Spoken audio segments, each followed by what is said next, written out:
Well, hello everyone. Welcome to this week's episode of Certified Forgotten.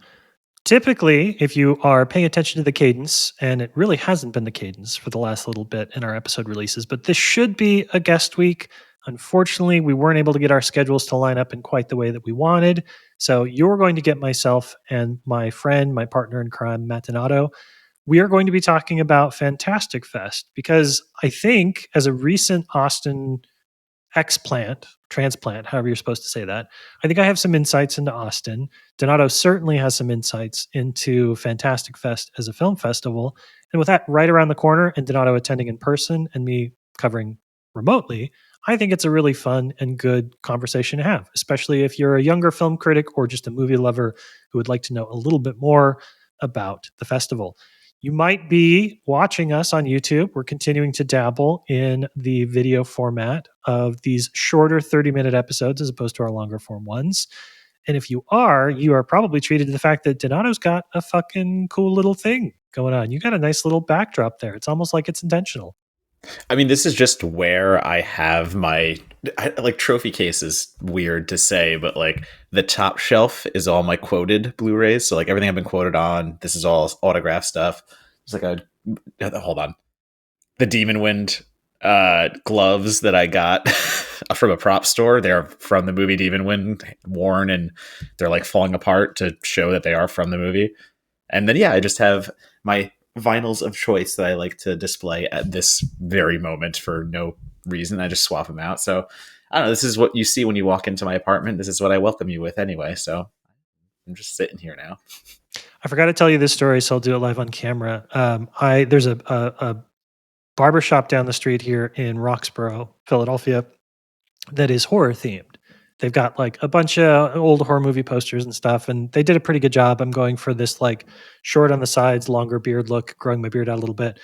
And I was talking to the guy behind that was doing my hair, and I was trying to find fucking common ground on anything. And the one thing that I said, because I was talking about the movies that I love and like the horror stuff, and he was like, "Yeah, that's cool, man. That's cool."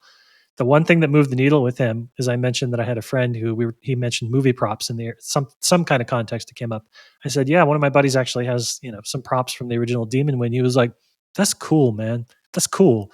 So I couldn't any of the shit that I'm into, I couldn't get him to give a fuck about, but I mentioned Demon Wind and he was right there and ready for it. How is that the movie? That movie? Like, sorry, I know that my love of Demon Wind is solely me, but that like to know there is another lunatic out there that is so disengaged for the conversation until they hear Demon Wind. I adore that. That's Yeah, fantastic.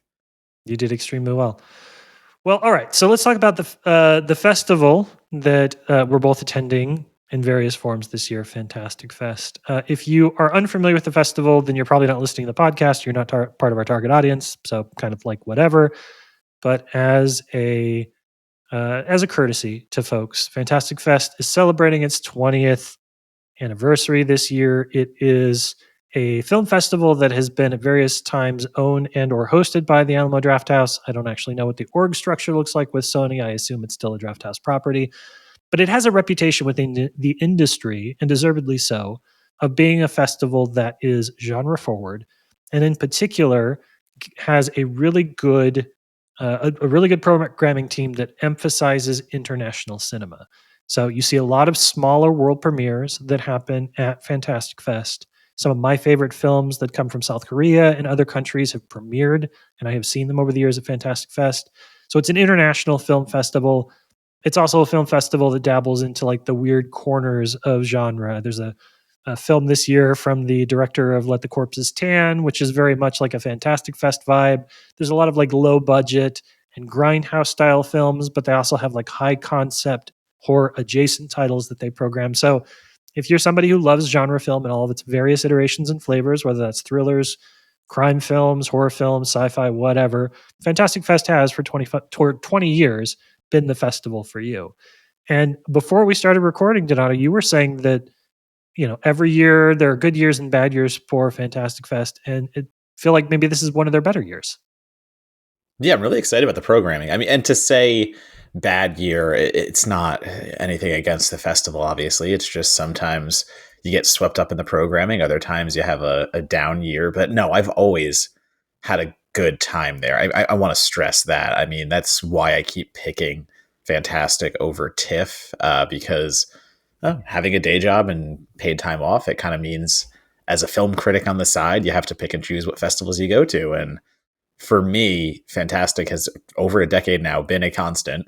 I have not changed that. Like I said, I took 1 year off to try TIFF because, I mean, sure, TIFF has all the awards contenders. Like anything that is going to try to make a run at the Oscars is probably going to try to get into TIFF to get that laurel and get like the hype on it. But for my purposes and the idea of I write about what I want to write about because I'm a freelancer, so I pursue the things that make me happy. That is Fantastic Fest because I have seen most of my favorite movies of every year in some capacity passing through Fantastic Fest. They do such a good job. I mean, like 1 year seeing Green Room, The Witch, next movie, next, like I saw so many just banger films in one single festival. And, you know, last year with the secret screenings, like, sure, like having Saturday Night Live and a few other movies seemed kind of out of place and didn't really have the genre element to it. So to say that was a little bit of a bummer is kind of like a champagne problem. Like legitimately, like that Right. is, oh no, the secret screening wasn't what I wanted it to be. All right. Like, at the end of the day, what does it really come down to? Because I'm going to Fantastic Fest for the movies to do the good work. I wrote 20 reviews last year, like absolutely bang them out. But I'm also going for the people, the community, for the ups and downs the festival has had, the core group of people that I still want to see there. That's who I care about. Like that's what it is. It's going to Austin. It's finding all the food that I think of throughout the year that I don't get until I come back for South by or Fantastic Fest, getting my barbecue, going Mhm. to get my burger at Casino El Camino. That is my burger spot. I just have so many things now that I go to because I've been going for so long. Like I do not feel like a local, but at the same time, it is kind of like a second staycation home. Yeah. Yeah, and in honor of our conversation, I am wearing my Round Rock Express Chupacabra's Fear the Walking Dead hat, which is one of my favorite hats, one of two hats that I own, which is why it's my favorites. I did not choose my Seattle Mariners hat, not to piss off my friend Donato here, but keeping the Round Rock and Austin connection alive up top. Yeah, as somebody who recently moved away from Austin, I have lots of great things to say about the city. If you're coming into the city via plane or via driving, obviously I think a lot of folks that listen to this podcast spend a lot of time there, so there's probably not a lot of new surprises. Stuff that makes Fantastic Fest a little special, though, we've talked about the fact that it is a one location festival, even if you compare it to something like South by Southwest, which is another really good film festival in Austin, or the Austin Film Festival and other things that program there. The fact that you don't have to get in your car and drive to a second location, or just get on a bird or a Lime scooter and make your way halfway across town in order to make a screening in 20 minutes, that's really nice. Gives it a sense of community vibe. Every time I go to Fantastic Fest, I walk into the press room, the media room, or just the back room where people hang out, and there's a dozen folks that I know that are all like hammering away at reviews. It's a very fun vibe, and it's nice to connect with people. But I think that I had a friend of mine, shout out Tim Seaton, who went to the festival for the first time last year as a badge holder.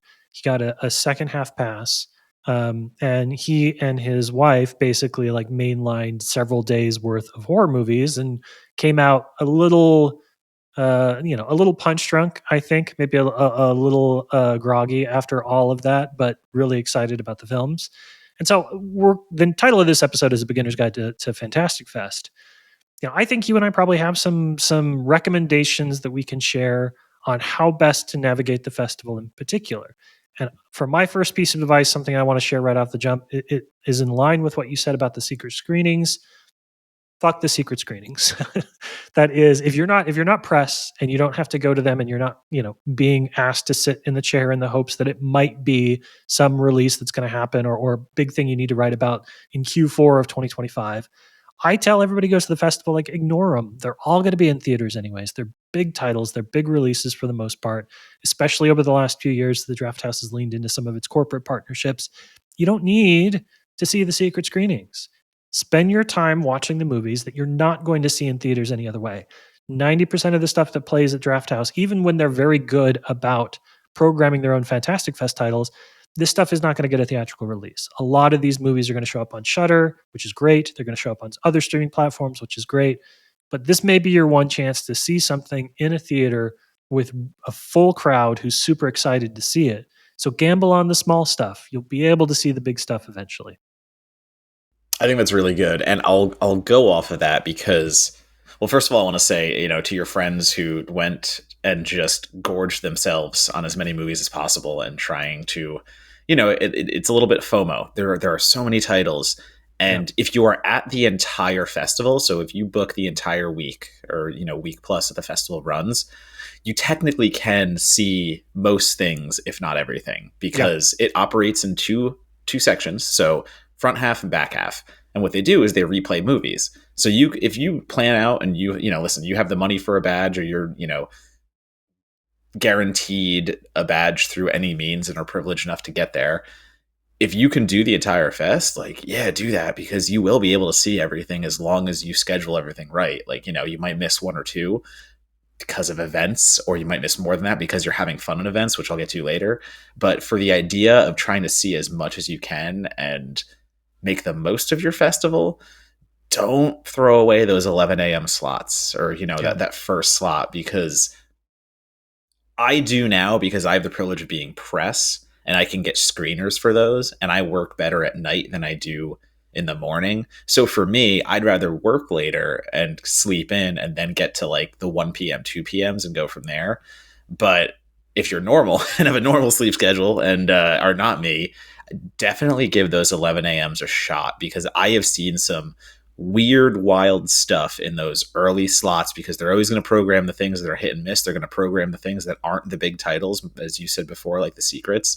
And what's going to start your day is most likely something obscure, maybe off-brand genre for the festival, like something that you wouldn't expect to want to see at any point. Like, it is the strangest movies I have seen that 11 a.m. slot. And I really want to stress that that's what going to film festivals is about. It leads into what Monagle just said. Like, you're at a film festival to discover things that are new, see something that might not, like, I've seen stuff at Fantastic Fest years ago that haven't been distroed yet. So it's been years and they're just sitting there. So really go out and be adventurous. That's the one time I think it's the most beneficial. I get it. Like, if you're paying for a theatrical release after something's out there and you're paying $25 if you live in a major city, you're going to be more discerning with your money. But, if you get that badge and you have the time, take advantage. But I also want to stress that something like Fantastic Fest is about the community too, where, TIFF is a working festival. TIFF is that festival that you just see your movies and you go home and write and then you're good.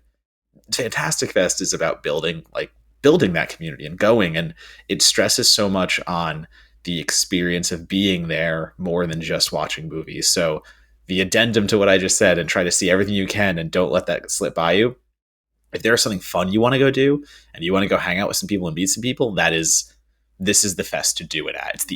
I've met most of my friends in the industry through Fantastic Fest and no other festival. Like, there's just nothing like going to the South Lamar Draft House and Monagle, like you said before. The festival takes place in one location. All the screens are there. The bar is there. You don't have to go anywhere. Maybe if you go outside, there's some restaurants and other bars if you just need a change of pace. But I really do think that, I actually think about how different my career would be. And I think of like all the friendships I have made in the industry, and, whether they're just people I text or roommates, like, it's all Fantastic Fest. Like, literally, that's what I have to thank for all this. Your co-podcast host right here. That's Fantastic Fest. I'm gonna do you one better. The 11 a.m. screenings are great. Go to the 11 a.m. screenings. If you are press, if you are attending as press in kind of one of your first years or something like that, keep a close eye on the press and industry screenings in the morning. Those get kind of a bum rap because a lot of folks want to go do the midnight movies, and they're going to crash out later on, and that's the Donato way, and there's absolutely nothing wrong with that. So you're not going to get up to go see the 8:30 screenings or whatever they might be. But there is going to be stuff that plays at P&I in the mornings that you won't be able to get into later in the day. Like, there are going to be movies that you can get a ticket if you're talking to the Fonz team or whoever's handling the PR for a particular film. The press and industry screening will be half full tops. Like, I saw Burning in an 8:30 a.m. or 8 a.m. press and industry screening, which Stephen Yen, great film, kind of a hard watch that early in the morning. But that was a booked house the rest of the week, right? Like, in the evenings, the reputation of that film, the buzz of that film, the audience had caught up to it. So if you are a early to bed, early to rise type, or if you choose to write between the hours of 10 and midnight and not try and squeeze in one more late night screener, I think those P&I screenings in the morning are an underrated aspect of Fantastic Fest because you'll get into stuff that you will be literally squabbling, fighting tooth and nail over to get into the one remaining 6:30 or 7 o'clock screening that's on the calendar for the rest of the week. So, do that, then go to the 11 a.m. screening, and then go to bed at like 8 p.m., like the old man that I am. Yeah, or don't do that. I mean, listen, I respect everyone that can do those P&I screenings. As Monagle just made mention, I am not one of those. I am not an 8 o'clock in the morning, 8:30. God, burning is like 2.5 hours too. Yeah, it was a If I lot. remember, yeah, Yeah, that's a long absolutely. one. It's 2.5 hours. I can confirm the only press screening I have ever done at Fantastic Fest was John Wick. That was only reason was because I was promised an interview with Keanu Reeves and I wasn't passing that up. It was my one time. So that is my one press screening. But again, that's a press and industry benefit anyway. So if you're listening to this podcast and you're press and industry, like obviously that is for you.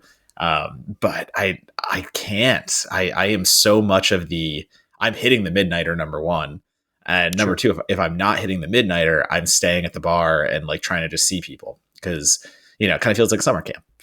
I'm seeing all these people that have honestly recently people from LA are migrating over to Austin. That's the big move that's kind of happening. So I've got a bunch of buddies out there that I will just get to see. And yeah, I'll skip a midnighter here and there just so I can kind of make my fill with my social battery. But oh man, I'm jealous that you can do those early ones because I'm probably not waking up until 10, and then I'm probably writing till about 1, and then I'll head over to the draft house and just plop down. But so actually, general question for you, and Yes, sir. because everyone who writes and is a journalist and a film critic has different methods, let's say, to getting their work done. Are you able to get work done at the draft house, or do you have to leave to do your reviews?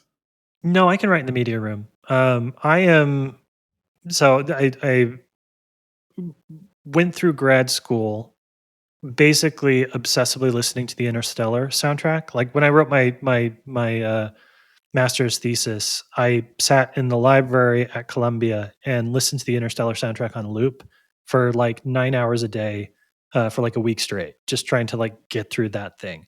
So I am very good at disassociating.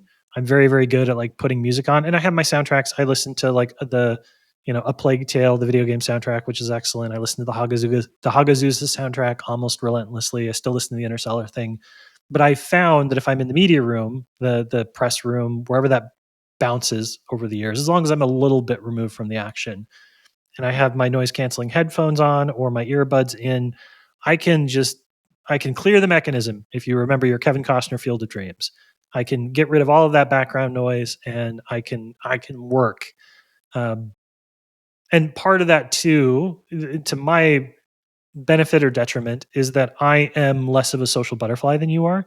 And so I have less people looking for me at a festival. There's lots of folks at Fantastic Fest that I will say hey to, that I'll sit next to and have nice conversations with. But there were never folks that were like trying to find me and then getting me to go get a drink or something in the moment once immediately when they found me. And I feel like that happens to you all the fucking time.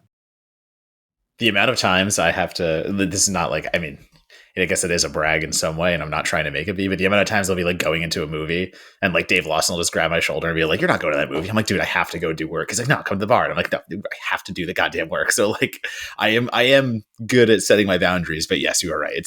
That FOMO aspect is hard sometimes, and I think doing that kind of social interactivity and going out with your friends and using the festival time to be that, I think it is beneficial, in more than one way. I mean, number one, again, because I just want to see my friends, I want to do that stuff, but I've also made connections, and I don't want that to seem superficial, but at the same time, like I've made connections and industry connections Yeah. through doing just that.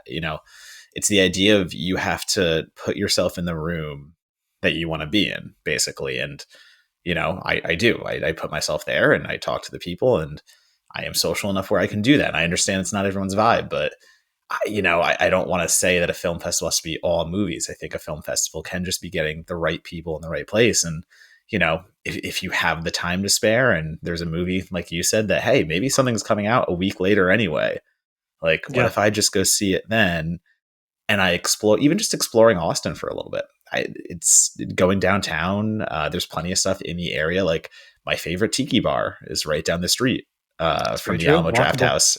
That's there. Loro, like there's so many good restaurants alone just in that little area.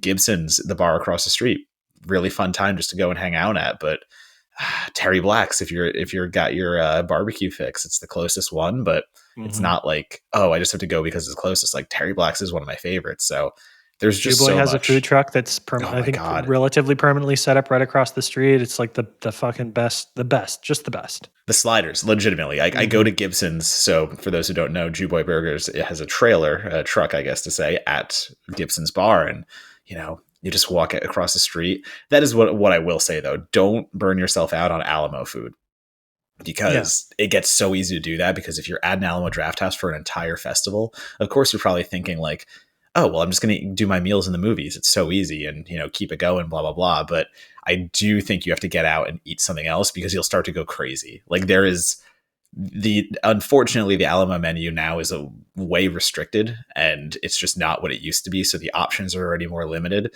And if you're eating it all the time, the same heavy high calorie foods might like start like weighing on you a little bit. So they used to have this wrap that I loved. It was just a goat cheese wrap with yeah, chicken and stuff. And that could be my lunch, things of that nature, but it's kind of gone away. So it's like, oh, do you want a burger or chicken fingers? Like over and over again, or their pizzas. And the end of last Fantastic Fest, I was really feeling it. I was like, okay, I need something different. So I just started eating all around. I couldn't do Alamo food anymore. And that's the one thing where you can burn out real easy on it. So try to plan around it, I would say. And if you can, scoot out and get some other types of food. Also, it'll save you money because I hate to say it, but the draft house has gotten pretty expensive.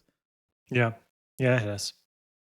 As you're scooting around, another piece of advice from me to you, from my heart, as an extremely sweaty guy, dress with circulation in mind, dress with temperature in mind. One of the downsides of being a single location venue is that most of the draft house for most of the people will be a lot of like standing out in front of the theater, waiting for them to show on the screen what theaters are seating, what films are seating. And depending on the year, that can mean that you're going to spend big chunks of time standing around in like 95-degree weather in a crush of people that feels like it doubles the temperature there. So with like the first year that I went to Fantastic Fest, I was like, I'm going to dress, I like button downs. I like slacks, kind of a business casual kind of guy. Not now, obviously, but just sort of in general. And I learned the hard way very, very quickly. You can't dress like that at Fantastic Fest. It's all about mesh. It's all about breathability. It's all about deodorant. It's all about preparing yourself for being in a really hot and sweaty and people dense environment. So take whatever necessary precautions you need to in order to feel your most comfortable. But also make it comfortable for everyone around you. This is a film festival rule, and I don't mean to be cruel, but I bring deodorant with me everywhere. Luckily, I don't really need it. I just do it out of precaution because I'm super sensitive about just like myself and like being smelly. So I don't know. At a festival, I always have it just in case. But if you know you need it, just just do it. Like everyone's going to be real thankful because we're all stuck in the Alamo and we're all sitting in movies all day, and sometimes you don't have a choice who you sit next to. So I just a little like courtesy, just a little courtesy. Don't be afraid of it. And listen, the first time I went to Austin, I was coming from New York City and my dumb ass didn't look at the weather or anything. It was my first time going, first time everything. And I found an Airbnb that was like a mile away. And I was like, oh, cool. It's a mile. I'm a walker in New York City. Hey, I Yeah. don't need to worry about this. So I brought my jeans. I brought my button downs. I did exactly what you're talking about. And I remember getting to the Alamo the very first day, and I'd sweat through my shirt, like my entire shirt. And at that point, I didn't bring an extra because I was just like, oh, it'll be fine. No big deal. I got there. I was dying. Never again. Literally the Rookie next day, I mistake. came with two shirts. It was a error on my part that I very much did not do my research for. So yeah, definitely look ahead because I think either last year or 2 years ago, it was the end of September and it was consistently like 100 degrees outside at like 2 in the morning. We're not even talking like sundown. Even we're talking like 2 in the morning when you think it has cooled off a little bit. And I remember just talking to Cargill with like sweat just dripping down my back, and I'm just like, we are standing still outside, and I'm already I've sweat through this shirt. What is Yep. happening? Also, shout out to you for the number of names you've managed to drop and counting. That's smooth, friend. I like that. You're two, Two, yeah, three yeah, but minutes, you're getting two. there. We got about 5 more minutes left. All right, Get out so of here. let's run through the. Eventually, if I go to enough Fantastic Fests, eventually Cargill will remember who I am. So I'll add him as my one at some point. Really quickly, 1 to 3. What are some films at this particular Fantastic Fest 2025 edition that stand out for you that you're going to make time for when you're in the city? I mean, it's a hard, like, three is so restricting almost. So I will just say off the bat, I'm Deathgasm too. I mean, the Yeah, fact that we're getting that premiere, I am so excited on. I'm trying to remember if I saw Deathgasm as part of Fantastic Fest or South by. I know I saw it in Austin. I know it was great. And listen, it's metal, it's horror, it's goofy. The last one was very Sam Raimi esque. I'm hoping we get more of that in this, and I'm hoping this goes as balls to the wall because God, it wasn't just gory; it was like exquisitely gory. The first one, so yeah. I'm expecting more of the same. And again, I listen. Metal and horror for me is just where it needs to be. So I mean, Deathgasm 2 is on the top of my list. An easy one though for me is VHS Halloween. We're getting an entirely Halloween themed VHS that has been promised to me being very, very, very, very, very goopy. Let me just put it that way, and that's all I'll Okay. say. But I am excited for where that is going to go. Also, some creature features, and I say that specifically with wildlife involved. We have Johannes Govertz is, or no, sorry, Govertz I believe is primate, and I believe that will be a monkey themed horror creature feature. And then Beast of War is the team behind, oh man, Wormwood. Sorry, the Wormwood team. Those Hmm. guys. And if you had just watched Sting, the Spider movie from last year, I believe that is also them.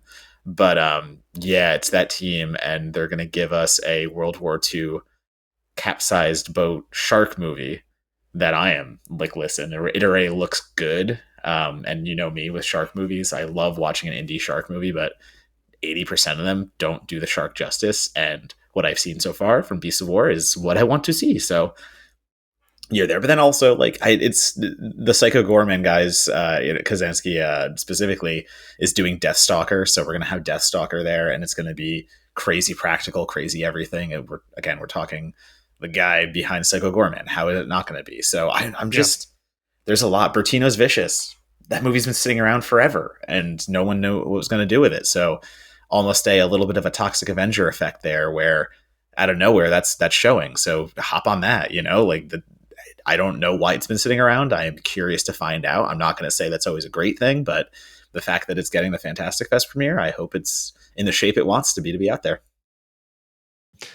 There's a lot of good stuff that's getting its world premiere, its national premiere, its state premiere at Fantastic Fest. But one title I will throw out for you, probably one of the things I'm most bummed to be missing this year, is a certified forgotten favorite. Before the Fall by F. Javier Gutierrez is playing. And this is the second between this and Fantasia. There are two titles that we've covered, Nor I the Curse and Before the Fall, on this podcast that are now playing as repertory screenings at the film festivals, which is pretty cool. Makes me feel like we're kind of, the goals that we've set for ourselves here in helping identify the next generation of films that are going to be part of whatever new canon. Like that's happening because the stuff that we flagged is like good movies of worthy of consideration. Shout out Becky Sayers, who brought this one to us in 2021.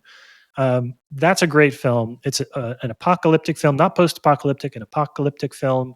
It's about a serial killer or a killer and a family and resiliency and fatalism, and it's awesome. And I wish I could have seen it on the big screen. And I hope that you get a chance to see it on the big screen if you go. So another last ninth, 13th hour Fantastic Fest recommendation: don't sleep on the repertory screenings. You will be bummed if you do. That's it. That's our episode. Donato, how do folks connect with you and the 20 plus reviews you're going to be writing at the festival this year? Hopefully I'm not doing that many, if I'm being honest. I want to have some fun this year. I had fun last year, but 20 is a lot, and it really did do a number. But you can find however many reviews I write out of Fantastic Fest and also Brooklyn Horror and also Beyond Fest and also everything else that I do this fucking Halloween season at Donato Bomb. DONATOBOMB as always. And that's going to be Blue Sky, Instagram, Letterboxd, and TikTok. So give a follow. I'm going to post everything on the socials. And yeah, the writing doesn't stop. We got Halloween Horror Nights next week. We've got Delusion out here in LA. I've got so much that Elvira is taking over the LA Haunted Hayride. So it's a big spooky season coming up. Right around the corner. As for myself, pretty much just Blue Sky, Monagle at bsky.social or whatever it is. One of these days I'll look it up. But do please follow Certified Forgotten. We're on Instagram. We are on Blue Sky. We are on Facebook, if that's your flavor. But more importantly, you can go to www.certifiedforgotten.com. We should have a new piece as this airs on Friday. We should have a new piece by Molly available on the website, a brand new uterus horror that's going to cap off our week and pop up on Friday. Really, really excited about that. You can go to certifiedforgotten.com/newsletter and sign up for our newsletter. It's free. It doesn't cost you a dime. You get an original essay from me every week, again, if that's kind of your thing, and then a rundown of what's happening in the horror community as well as on our website. But, this was another week full of fatalism about film criticism and independent publishing and entertainment journalism. Support sites like us. We really appreciate it. We're not trying to overstate what we're doing out here, but, I think that we have that Certified Forgotten has played and continues to play a big part in making sure that folks are connected to small, niche, underseen, somewhat forgotten horror. We're proud of what we do, and we hope you'll join us as well. Donato, I believe that's it. That's all I got. Till next time.